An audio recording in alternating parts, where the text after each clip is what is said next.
ബഹുസ്വരതയെ സംഘപരിവാർ വല്ലാതെ ഭയക്കുന്നു. അവരതിനെ ബുൾഡോസ് ചെയ്യാൻ ശ്രമിക്കുന്നു. മറിച്ച് അവർ ഒരു രാഷ്ട്രം, ഒരു ഭാഷ, ഒരു സംസ്കാരം എന്ന ഏകശിലാത്മകമായ ഒരു രാഷ്ട്രസങ്കല്പത്തിലേക്ക് നമ്മുടെ രാജ്യത്തെ, ബഹുസ്വരമായ ഇന്ത്യ എന്ന രാജ്യത്തെ കൊണ്ടുവന്നെത്തിക്കുന്നു. അതുകൊണ്ടാണ് തീർച്ചയായും സംഘപരിവാറിനെ എതിർക്കുന്നതും സംഘപരിവാറിൻ്റെ പ്രവണതകളെ ആപൽക്കരമാണ് എന്ന് പറഞ്ഞ് നമ്മൾ ജാഗ്രതപ്പെടുത്തുന്നതും. ഭരണഘടന എന്താണ് ഇതിന് പ്രതിവിധി എന്ന് ചോദിച്ചാൽ ഭരണഘടനാ മൂല്യങ്ങളെ സേഫ് ഗാർഡ് ചെയ്യുക എന്നുള്ളതാണ്.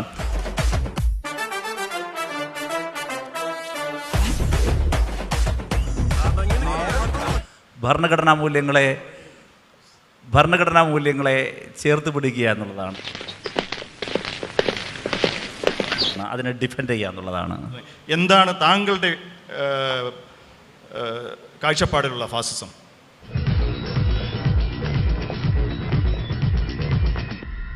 പണി വരുന്നുണ്ടവറാച്ച. ഞാൻ ആദ്യം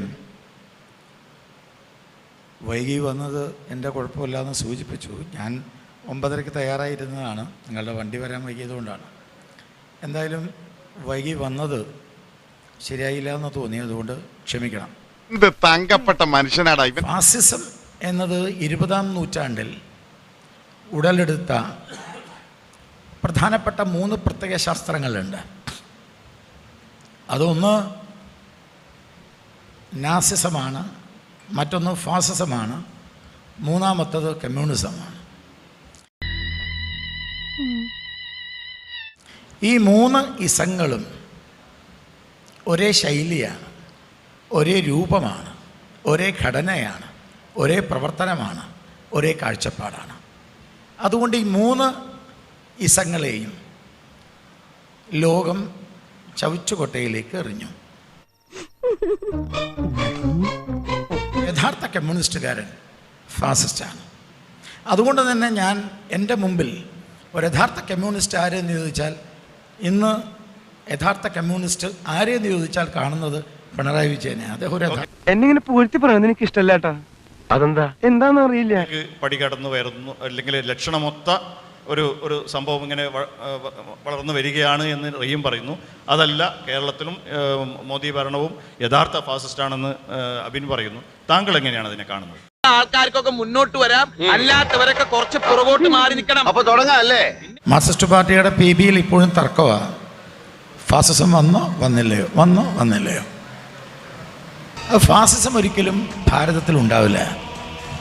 അതിന് കാരണം ഒരു രാഷ്ട്രീയ പാർട്ടിയുമല്ല. അതിന് കാരണം ഭാരതീയതയുടെ DNA ആണ്. ആശ്ലേഷിച്ച എല്ലാവരെയും സ്വീകരിക്കുന്ന ഭാരതീയത എന്ന DNA ഉള്ളിടത്തോളം കാലം ഭാരതത്തിൽ ഒരിക്കലും ഫാസിസം ഉണ്ടാവില്ല. പക്ഷെ വാസ്തവത്തിൽ പ്രകടിത രൂപമായ ഫാസിസ്റ്റ് സ്വഭാവം കാണിച്ചത് അടിയന്തരാവസ്ഥയിലെ ഏകാധിപതിയായിരുന്നു. ഇരുണ്ട കാലഘട്ടത്തെ പറ്റി എന്നെ ഓർമ്മിപ്പിക്കാതിരിക്കൂ രാമു. ഇന്നത്തെ ഇന്ത്യൻ കോൺസ്റ്റിറ്റ്യൂഷൻ, അതായത് അബിൻ വർക്കി അടക്കമുള്ള ആളുകൾ തലയിൽ കോൺസ്റ്റിറ്റ്യൂഷൻ വെച്ച് അവരുടെ നേതാക്കന്മാർ കോൺഗ്രസ്സുകാർ യാത്ര ചെയ്ത ആ തലയിലിരിക്കുന്ന കോൺസ്റ്റിറ്റ്യൂഷൻ ഇന്നത്തെ കോൺസ്റ്റിറ്റ്യൂഷൻ ആക്കിയത് സംഘപരിവാർ പ്രസ്ഥാനമാണ്. അല്ല എന്ന് ഇവർക്ക് നിഷേധിക്കാൻ പറ്റുമോ? ങ്ങളെയും തകർന്ന് ജനാധിപത്യത്തിൻ്റെ ഏറ്റവും കേന്ദ്രീകൃതമായ ആ ഭരണഘടന ആർട്ടിക്കിളിനെ 42-ാം ഭരണഘടനാ ഭേദഗതിയിലൂടെ ഇല്ലാതാക്കിയത് കോൺഗ്രസ്സാണ്. അതിനെ തിരിച്ചു കൊണ്ടുവന്നതാരാ? എൻ്റെ പോയിന്റ് അതാ. തലയിൽ വെക്കുമ്പോൾ അതും കൂടി ആലോചിക്കണം. ഓരോന്നോരോന്നെ പുറത്തേക്ക് വന്നുകൊണ്ടിരിക്കുകയാണ്. ആദ്യത്തെ തീരുമാനം 44-ാം ഭരണഘടനാ ഭേദഗതി. It was a first decision has been taken by അദ്വാനിയും വാജ്പേയിയും കൂടിയാണ് മൊറാർജിയോട് ദേശായിയോട് അത് പറഞ്ഞത് എന്ന് മാതൃഭൂമി അടക്കം റിപ്പോർട്ട് ചെയ്തിട്ടുള്ളതാണ്. പക്ഷെ കോൺഗ്രസിൻ്റെ ആ ഫാസിസം ഒരു തണ്ണിമത്തൻ മോഡലാണ്. അതൊരു തണ്ണിമത്തൻ ഫാസിസമാണ്. എന്ന് വെച്ചാൽ വെളിയിലേക്ക് ഗ്രീനറിയാണ്, പച്ചയാണ്, പക്ഷെ ഉള്ളിൽ ഫാസിസമാണ്, ചുവപ്പാണ്. അപ്പം അതുകൊണ്ട് അബിൻ വർഗി എത്ര, കോൺഗ്രസ് എത്ര ഞങ്ങളല്ല എന്ന് പറഞ്ഞാലും ഇന്ത്യൻ ജനതയുടെ ഹൃദയത്തിലെ യഥാർത്ഥ ഫാസിസ്റ്റ് കോൺഗ്രസ്, യഥാർത്ഥ ഫാസിസ്റ്റിൻ്റെ രൂപമായി പ്രകടിപ്പിച്ചത് കോൺഗ്രസിൻ്റെ കാലഘട്ടമാണ് എല്ലാ മൂല്യങ്ങളെയും തകർത്തത്. ഓക്കെ,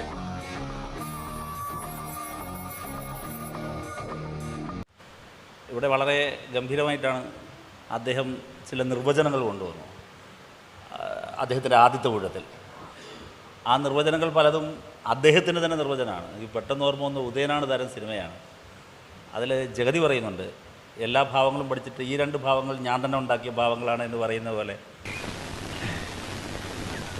ചിലപ്പോ ഞാൻ ഇങ്ങനത്തെ തല്ലിപ്പൊളി വിറ്റുകളും എന്താണ് ഫാസം? ഇവിടെ അബിൻ വർക്കി വളരെ ബോധപൂർവ്വം കരിങ്കൊടിയിലേക്കെല്ലാം പോവുകയാണ്. അതൊക്കെ നമുക്ക് വേറെ ചർച്ചയാണ്. അബിൻ വർക്കി എത്രയോ ടെലിവിഷൻ ചർച്ചയോടെ ഞാൻ പറയാം, നമുക്ക് ഇരിക്കാം. പക്ഷേ ഇതൊന്നും അല്ലാതെ നിങ്ങൾക്ക് പറയാനുള്ള ഞങ്ങൾക്ക് പ്രേക്ഷകർ വിലയിരുത്തിക്കോട്ടെ. പക്ഷേ വിഷയത്തെ ദയവായി ലഘൂകരിക്കരുത്. ഒരുമാതിരി എനിക്കിട്ട് കേട്ടണം മറ്റേ വർത്തമാനം പറഞ്ഞാലുണ്ടല്ലോ. ഈ രാജ്യത്തെ യഥാർത്ഥ ഫാസിസ്റ്റ് ആരാണ് എന്ന ചോദ്യം എൻ്റെ മുമ്പിൽ വരുമ്പോൾ എൻ്റെ മുമ്പിൽ ഇന്നുള്ള സന്ദർഭങ്ങളെയും സംഭവങ്ങളെയാണ് ഞാൻ ഉദ്ധരിക്കേണ്ടത്. അതിൽ കേരളത്തിൽ ഞാൻ ഉദ്ധരിച്ചത് എന്താ പറഞ്ഞു? ഏകാധിപത്യ മനോഭാവം. ഇപ്പം ഞാൻ കേരളത്തിലെ രാഷ്ട്രീയ ഫാസിസം പറയാണ്. ഏകാധിപത്യ മനോഭാവം കേരളത്തിലെ ഭരണകൂടത്തിന് ഇല്ലേ? ഉണ്ട് എന്നുള്ളതാണ് എൻ്റെ അഭിപ്രായം. കാരണം എന്താ? ശ്രീ പിണറായി വിജയൻ്റെ നേതൃത്വത്തിലുള്ള സർക്കാർ കേരളത്തിൽ അധികാരത്തിൽ വന്നതിന് ശേഷം ഏകാധിപത്യ മനോഭാവമാണ്. സ്വന്തം പാർട്ടിയിലെ അണികൾക്ക് പോലും ആ പ്രസ്ഥാനത്തിൽ ഏകാധിപത്യമില്ല എന്ന് പറയാൻ പറ്റില്ല. നിന്ദ്യമാണ്, നീചമാണ്, നിരുത്തരവാദപരമാണ്. ഇതാണോ ജനാധിപത്യം? അങ്ങോട്ടൊരു MLA കടന്നു ചെല്ലണമെങ്കിൽ പോലും എത്രമാത്രം പ്രശ്നങ്ങളാണ് എന്നുള്ളത് നമുക്ക് സംഭവങ്ങളിൽ നിന്ന് വളരെ വ്യക്തമാണ്. പിന്നെ അദ്ദേഹം നടത്തുന്ന പല കാര്യങ്ങൾ, ഉദാഹരണങ്ങൾ ഞാൻ പറയുന്നില്ല. 2, ജനാധിപത്യ വിരുദ്ധത. ഞാൻ ജനാധിപത്യ വിരുദ്ധത പറഞ്ഞപ്പോഴാണ് കരിങ്കൊടി പ്രയോഗത്തിന്റെ കാര്യം പറഞ്ഞത്. ഏത് ഭരതമുനി, എന്ത് നാട്യശാസ്ത്രം? കരിങ്കൊടി പ്രയോഗിക്കുന്നത്, ഒരു സമരമാർഗമായി പ്രയോഗിക്കുന്നത്, അത് ജനാധിപത്യപരമാണോ ജനാധിപത്യ വിരുദ്ധതയാണോ? ജനാധിപത്യപരമാണ്.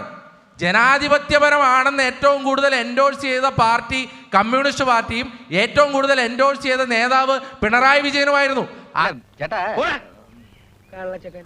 അതേ പിണറായി വിജയൻ കരിങ്കൊടി കാണിക്കുമ്പോൾ സ്വന്തം അണികളെ ഇറക്കി നിർത്തി മറ്റുള്ള രാഷ്ട്രീയ പാർട്ടിക്കാരെ ആക്രമിക്കുമ്പോൾ അതിനെ ജനാധിപത്യ വിരുദ്ധത എന്ന നിർവചനത്തിൽ തന്നെ ഞാൻ പെടുത്തും. അത് ഇന്ന് കേരളത്തിൽ അവൈലബിൾ ആയ ഏറ്റവും നല്ല ഫാസിസത്തിന്റെ മുഖമാണ് എന്ന് ഞാൻ പറയും.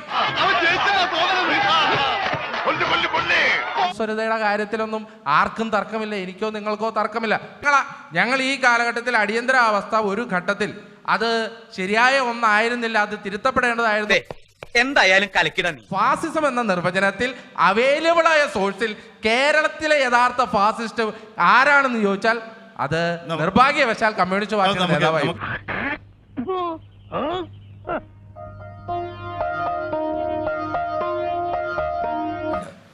റഹീം പറയുന്നത് കേട്ടപ്പോൾ ഞാൻ ഞെട്ടിപ്പോയി.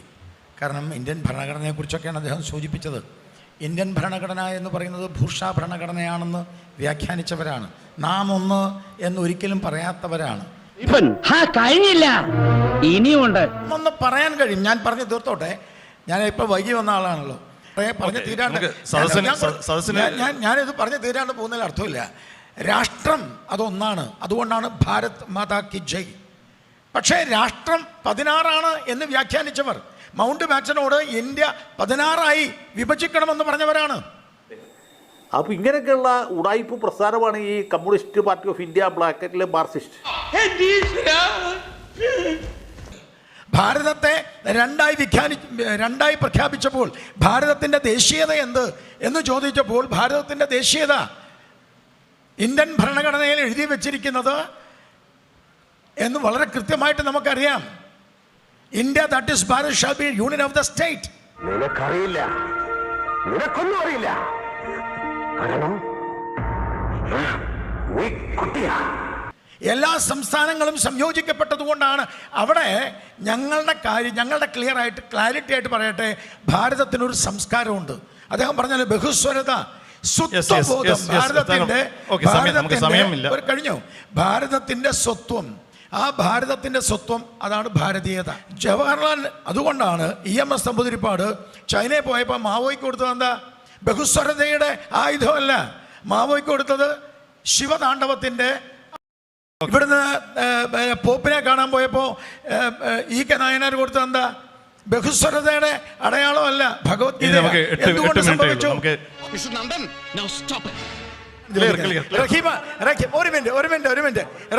റഹീം നേരത്തെ പറഞ്ഞ എന്താ? ബഹുസ്വരത നമ്മൾ ഒന്നാണെന്ന് ചിത്രം. ഇന്ത്യയെ 16 വിഭജിക്കണം എന്ന് പറഞ്ഞവരെ ഇവര്. ആരെന്നോ? ചരിത്രവരിലെ പോയി ചരിത്രം പഠിച്ചിട്ട് വാ, എന്നിട്ട് നമുക്ക് സംസാരിക്കാം. ഇന്ത്യയെ 16 വിഭജിക്കണമെന്നും 16 ദേശീയത ഇന്ത്യക്കുണ്ടെന്നും അത് കഴിഞ്ഞപ്പോൾ ഒന്നുകൂടെ കൂടി 17 ഉണ്ടെന്നും എന്നാണ് നിങ്ങൾ ഇന്ത്യ ഒന്നാണെന്ന് കണ്ടതെന്ന്.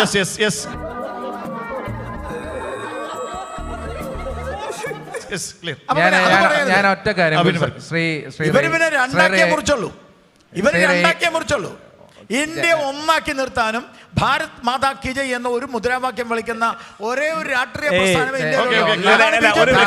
കഴിയൂ. വെല്ലുവിളികളാവാം, പക്ഷേ അത് നിന്നേക്കാൾ 4-5 ഓണം കൂടുതലുണ്ടവനോടാവരുത്. വരട്ടെ.